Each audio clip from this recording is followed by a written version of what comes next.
एक बार भगवान विष्णु के मन में धरती पर घूमने की इच्छा हुई और वह अपनी यात्रा की तैयारी में लग गए।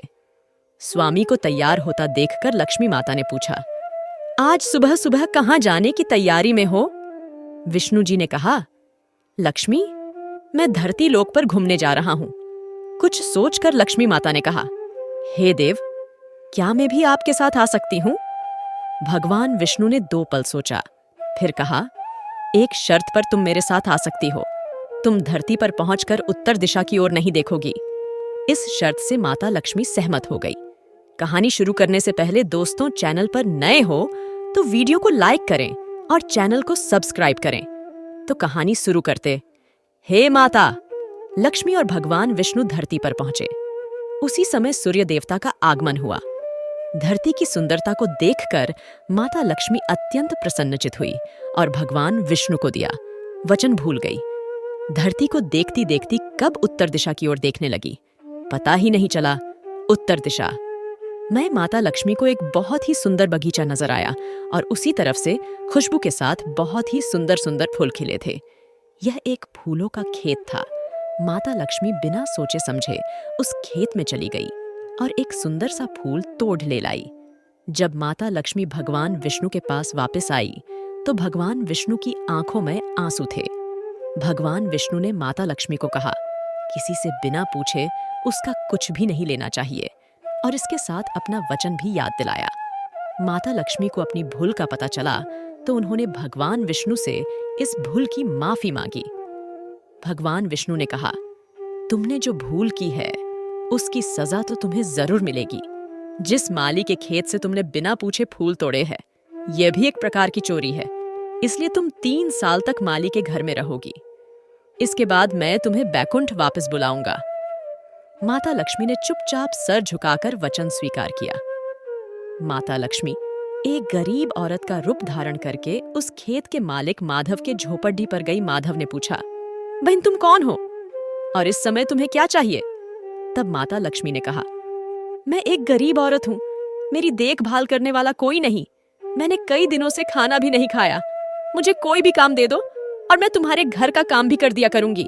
बस मुझे अपने घर में एक कोने में आसरा दे दो। माधव बहुत ही अच्छे दिल आदमी था। उसे दया आ गई, लेकिन उसने कहा, बहन मैं तो बहुत ही गरीब हूँ। मेरी कमाई से मेरे घर का खर्च मुश्किल से चलता है, लेकिन अगर मेरी 3 की जगह 4 बेटियां होती तो भी मैंने ही गुजारा करना था।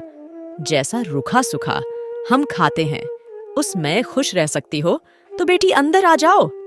माता लक्ष्मी को अपने झोपड़ी में शरण दे दी और माता लक्ष्मी 3 साल उस माधव के घर पर नौकरानी बनकर रही।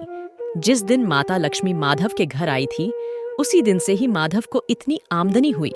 उसने एक गाय खरीद ली। धीरे धीरे माधव ने काफी जमीन खरीद ली और सबने अच्छे अच्छे कपड़े भी बना लिए और फिर एक बड़ा पक्का घर भी बनवा लिया। बेटियों और बीबी ने गहने भी बना लिए। माधव हमेशा सोचता था कि मुझे यह सब इस महिला के आने के बाद मिला है। इस बेटी के रूप में मेरी किस्मत बदल गई है। एक दिन माधव जब अपने खेतों से काम खत्म करके घर आया तो उसने अपने घर के सामने द्वार पर एक देवी स्वरूप गहनों से सजी एक औरत को ध्यान से देखकर पहचान गया। यह तो मेरी मुंह बोली बेटी यानी वही औरत है। वह पहचान गया कि यह तो साक्षात माता लक्ष्मी है। माधव का पूरा परिवार बाहर आ गया और सब हैरान होकर माता लक्ष्मी को देख रहे थे। माधव बोला, माता हमें माफ करना, हमने अनजाने आपसे घर और खेत का काम करवाया। माता ये कैसा अपराध हो गया है? माता हम सबको माफ कर दे। माता लक्ष्मी मुस्कुराई और बोली, हे माधव, तुम बहुत ही अच्छे और दयालु व्यक्ति हो। तुमने मुझे अपनी बेटी की तरह से रखा। इसके बदले मैं तुम्हें वरदान देती हूँ कि तुम्हारे पास कभी भी खुशियों की और धन की कमी नहीं रहेगी। तुम्हें सारे सुख मिलेंगे जिसके तुम हकदार हो। और फिर माता अपने स्वामी के द्वारा भेजे रथ में बैठकर बैकुंठ चली गई। गुरुवार को भगवान विष्णु की उपासना बहुत फलदायी मानी गई है। अगर इस दिन भगवान विष्णु के इन मंत्रों का जाप किया जाए तो निश्चय ही धन संबंधी हर परेशानी दूर हो जाती है।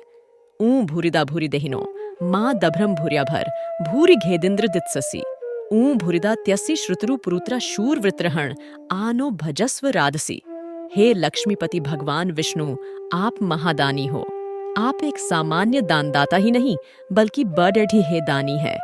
इस संसार में कहा जाता है कि जो हर जगह से निराश हो गया हो, आपके पास से कभी भी खाली हाथ नहीं जाता। आप उसकी इच्छा पूरी करते हो।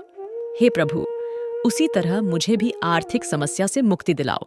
शांताकारं भुजगशयनं पद्मनाभं सुरेशं विश्वाधारं गगन सदृशं मेघवर्णं शुभांगं लक्ष्मीकांतं कमलनयनं योगिभिर्ध्यानगम्यं वंदे विष्णु भवभयहरं सर्वलोकैकनाथं। भगवान विष्णु को जगत पालक कहा जाता है। वे पूरी दुनिया के पालनहार हैं, इसलिए हमेशा पीले फूल व पीला वस्त्र उन्हें अर्पित करने चाहिए और इस मंत्र से उनका स्मरण करना चाहिए। इससे जीवन में सकारात्मक विचारों और घटनाओं का विकास होता है। भगवान विष्णु और लक्ष्मी की पूजा जिस घर में होती है, वहाँ सुख और समृद्धि का भी वास होता है। दोस्तों, ऐसी कहानी सुनने के लिए हमारी वीडियो को लाइक करें और चैनल को सब्सक्राइब करें।